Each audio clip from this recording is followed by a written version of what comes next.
நம்ம நாளை காலையில் எத்தனை மணிக்கு குடியிருக்கோம்? 8 இல்லைங்களா? 8:30 மணிக்கு குடியிருக்கோம். ஒரு 1/2 ஹவர் இருக்கும். அவ்வளோதான். 1/2 ஹவர் முடிச்சுன்னா அப்புறம் அப்படியே மெல்ல மெல்ல எடுத்தாங்க இல்லைங்களா? நமக்கு நாளை காலை க்ரௌட் எதிர்பார்க்கணும். நம்ம ஒரு அதிகமாக எஸ்டிமேட் வச்சுருக்கோம். சரிங்களா? அதனால் அதை பார்த்துருக்கோம். 8:30.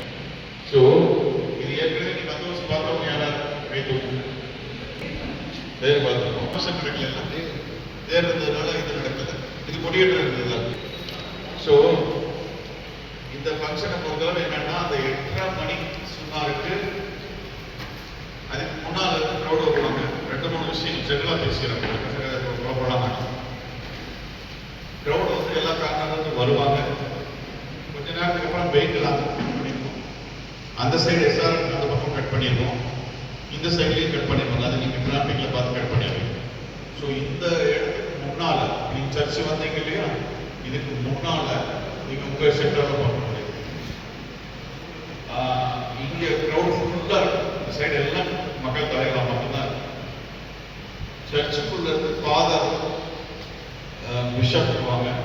ஒரு ஃபாதர்ஸ் நிறைய ஃபாதர்ஸ் இருப்பாங்க. அவங்க எல்லாருமே வந்து அந்த இதை எடுத்துட்டு வருவாங்க. பிளாக் உள்ள இருந்து எடுத்துட்டு வருவாங்க.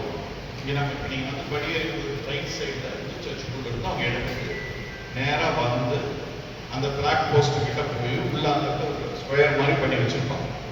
அந்த இடத்துக்குள்ள அவங்க மட்டும் போவாங்க. சரிங்களா? அவங்க மட்டும் போயிட்டு அதுக்கப்புறம் அந்த உள்ள போய் குடியேற்றுவாங்க. அதுக்கப்புறம் அதான் ஈவெண்ட் குடியேறது. பட் என்னன்னா ஒரு தடவை நமக்கு என்னன்னா இருக்கிற டிஎஸ்பிஸ் நீங்களும் சரி ஏஎஸ்பி இங்கிருந்து இறங்கி வர்றாங்க இல்லைங்களா? அந்த கரெக்டாக வந்து அந்த டைம்